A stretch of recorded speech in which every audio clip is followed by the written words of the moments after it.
கர்த்தருக்குள் பிரியமானவர்களே, இயேசு கிறிஸ்துவின் இனிதான நாமத்தினாலே உங்கள் எல்லோருக்கும் ஸ்தோத்திரம். இன்றைய நாளிலும் கர்த்தராகிய ஆண்டவர் நம்மளை பார்த்து சொல்லுகிற வசனமாவது, குறித்த காலத்துக்கு தரிசனம் இன்னும் வைக்கப்பட்டிருக்கிறது, முடிவிலே அது விளங்கும். இந்த வசனம் கேட்கும்போது நம்ம ஃப்யூச்சரை குறித்து நமக்கு நிறைய கவலைகள் இருக்கும். ஃப்யூச்சரை யோசிச்சே நம்ம சோர்ந்து போவோம். ஆனால் கர்த்தராகிய ஆண்டவர் என்ன சொல்கிறாருன்னா, உனக்குன்னு கூறிய காரியங்களை நான் முன் குறித்து வைத்துட்டேன், நீ அதை பற்றி கவலைப்படாத அப்படின்னு ஏசப்பா நம்மளை பார்த்து சொல்கிறாங்க. ஆனால் நம்ம என்ன பண்ணுவோம், என்ன நடக்குமோ அப்படின்ற காரியமே தான் நம்ம யோசித்து கொண்டே இருப்போம். ஆனால் கர்த்தராகிய ஆண்டவர் நமக்கென்று வைத்திருக்கிற காரியம் பெரியது. அதை பெற்றுக்கொள்ள தான் நம்ம தகுதியுள்ளவர்கள் ஆகணும். எப்படி தகுதியுள்ளவர்கள் ஆகிறது?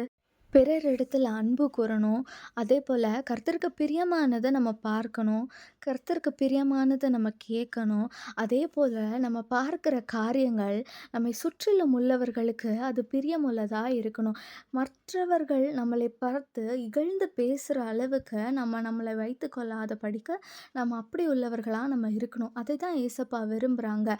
நம்ம சோர்ந்து போய் நமக்குரிய காரியங்களை யோசிக்காமல் கர்த்தரிடத்தில் உங்கள் முழு வாழ்க்கையும் ஒப்பு கொடுத்துருங்க.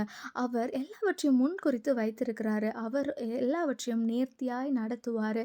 எதை குறித்தும் கலங்காமல் கர்த்தர் சமூகத்தில் இருங்க. அதே போல் நீங்கள் காத்திருக்கிற காரியம் கண்டிப்பாக தாமதிக்காது. அது தாமதித்தாலும் நிறைவேறும். கர்த்தர் வாக்கு கொடுத்தவர், வாக்கு மாற மாட்டார். நாம் கர்த்தரிடத்தில் பொறுமையாக இருந்து பெற்றுக்கொள்ளுகிற காரியங்கள் ரொம்ப விசேஷமானவைகள். அந்த டைமில் கர்த்தருக்கும் உங்களுக்கும் இருக்கிற பாண்டு இன்னும் அதிகமாக பெருகும். ஆண்டவர் உங்கள் மேலே வைத்திருக்கிற அன்பை நீங்கள் உணர்வீங்க.